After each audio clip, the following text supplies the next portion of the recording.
you're going to turn your dog blood sugar alert. But there's that little nuance of what number? What number do they alert at?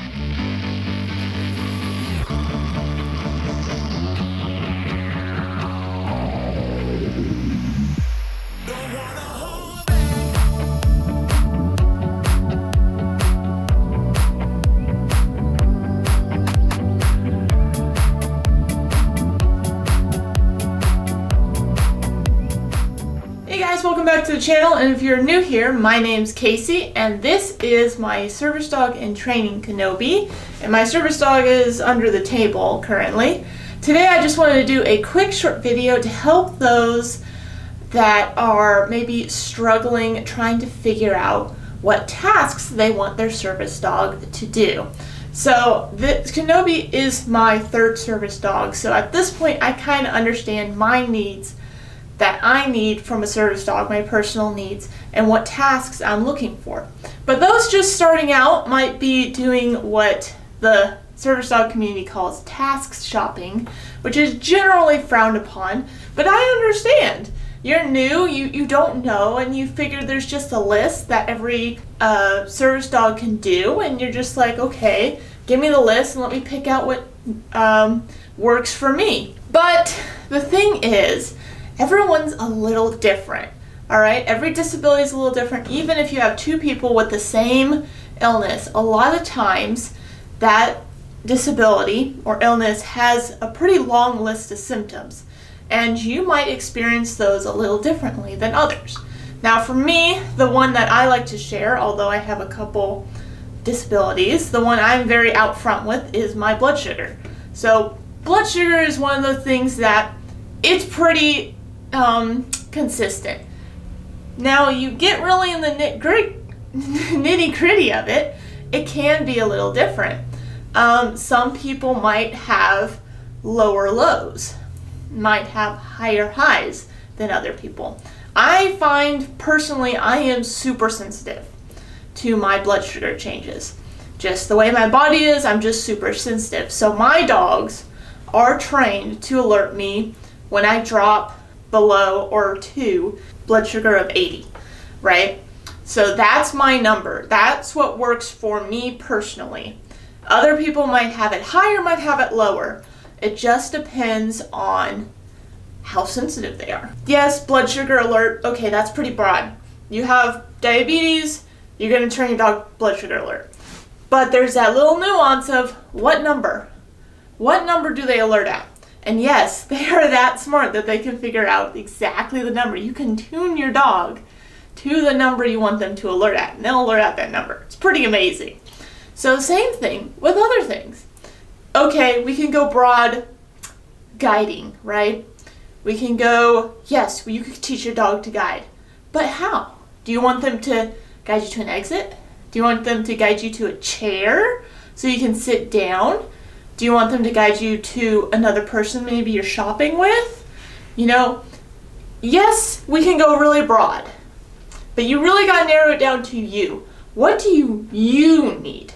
So what I think is the best thing to do is I want you to think of a situation that you have been in because of your disability. Think about that situation, and I want you to think, okay, this is a situation, maybe this is how it ended up, but this is a situation I have because of my disability. What could my dog have done either previous to the situation or during the situation? This is the difference of alert versus response. That would have helped me. All right, I want you to think about that. So have a couple ideas. Maybe they could have interrupted if you're having a scratching behavior. Maybe they could have interrupted that. Blood sugar drop.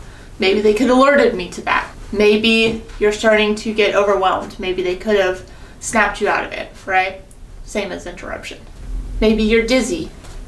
They could stabilize you, right? So think of the situation, think of what your dog could do.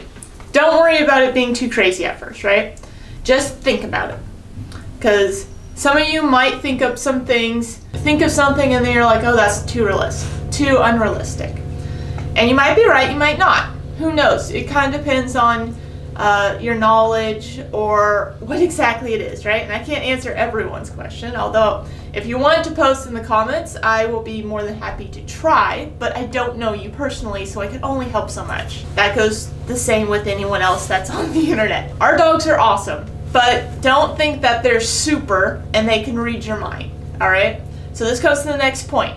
Once we thought of a situation and we thought of something our dog could do, we need to think, what is the dog's cue to do the thing we want them to do? Dogs have to have cues. They have to have cues to tell them when to do it. So you might be thinking, well, blood sugar alert, what's the cue for that? The cue is the scent, right? So a scent, that happens, a biological change, also could be the same with some seizures. Some seizures give off a scent, some don't. So that's why seizure alert is a lot of people almost say it has to be a natural alert, just because sometimes it gives off a scent, sometimes it doesn't. It just depends on what seizures you have, what type, and how often they occur and all that other stuff. Not a doctor, can't speak too much on that, but a scent can be a cue. A movement can be a cue. If you're thinking about dogs that are responding to panic attacks, some kind of movement you do. Do you shake your leg? That's one that could be a cue. Shaking your leg could be a cue. Scratching, that's a cue. Covering your face, that could be a cue. Crying could be a cue. But you gotta think of a cue, so you gotta figure out a precursor. And the cue could also be just asking your dog. Like we were talking about guiding to an exit, guiding to your car. Good job. The cue there is really simple. It's just find car, find exit, or exit. That's really simple, right? So it's the more medical ones can be a little bit more tricky because you're working off of a scent cue. You're working off of a hand signal. Dogs are really good at picking up hand signals, even really small ones. But you still gotta know what it is. You gotta know what you're training your dog to do. If you don't know what you want your dog to do, how can you teach them what to do, right? So we gotta get clear in our mind first. After that, you need to, okay, you got your ideal thing your dog can do. You got what's going to trigger this to tell your dog to do it. Next thing you need to do is you need to, before you start training your dog, you need to run it through some filters. Can this task put my dog in danger? Some people have thought of, okay, you're a fall risk. You might fall. Well, my dog will catch me. I'll fall on my dog so I don't hurt myself. You're going to hurt your dog. No matter how small you are, how big your dog is, your dog cannot hold your full body weight. I don't care. That is not safe for your dog to fall on your dog. You should not ask your dog to do that. A lot of people that have that might go to more of a precursor. You want to think back, okay, I fell, right? Maybe I'm passing out or something like that. What caused that? Have my dog help me with that. So we go kind of precursor to that. So you want to think, will this hurt my dog? Falling on your dog, definitely not a good idea. Another thing, any off-leash commands. A lot of people like the idea of their dog going and getting help. One, someone can steal your dog. You have a highly trained dog, and one that you'll probably pay money for to get back. You don't know, maybe someone just takes the dog and takes him home. A lot of people don't know to follow the dog back.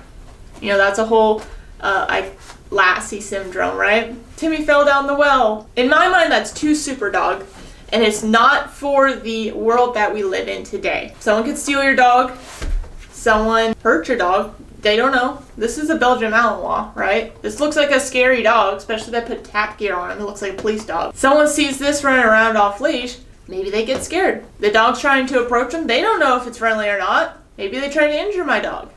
They don't know. Another situation is if you're in a parking lot and your dog does it, what if a car runs over them? It's not safe for your dog. So running around off leash, trying to find a stranger, a friendly stranger, even though dogs are really good at, picking out good personalities. Not a good task. Not a good task. Could put your dog in danger. A lot of PTSD handlers or anxiety handlers will have their dog do what's called a block, kind of basically creating space between you and the public kind of as a comforting measure, to prevent a panic attack, really is what it is. So it's a prevention measure, I guess you could say. If you have a very small dog, that's probably not going to work because someone's just going to accidentally step on your dog. So you also got to take into account how big your dog's going to be. If you have a smaller dog, you can't really brace on them safely, right? There's those ratios that kind of go around. You need to talk with your vet, you need to use common sense, and you're not going to put full pressure on your dog. I don't care how big he is, I don't care how little you are. You're not going to put your full body weight on your dog. Your dog's not a horse. They're not built like that. Also, some breeds, greyhounds, I would even put border collies in there, although border collies have a lot of different mixes. But slim dogs, basically. Dogs that are made to run. They're not made to take any kind of weight. Did you drop your toy? So you want to take into effect your dog's bone structure. Can they handle that? A lot of dogs can pull a lot easier. It's going to be easier on them, which means they can have a longer working life if you teach a pull instead of a brace. Bracing's pushing down on your dog. Pulling away. Like, think sled dog on a harness, right? So you also got to take into effect how big they are, your weight ratios, what size they are, for what task they're doing. Does that make it safe? Because blocking's really safe for like a 60 pound, he should be about 60 pounds, is going to be really safe for him because people are going to see him. I mean, he's going to be probably well above knee height, maybe even to some people's hips, at least his head. So he's going to be very visible. Do I need to kick your toy? So he's going to be very visible. But if I had like a 15-pound terrier, not as visible. Easily kicked, easily stepped on, small dog. Great for some tasks, but not for others.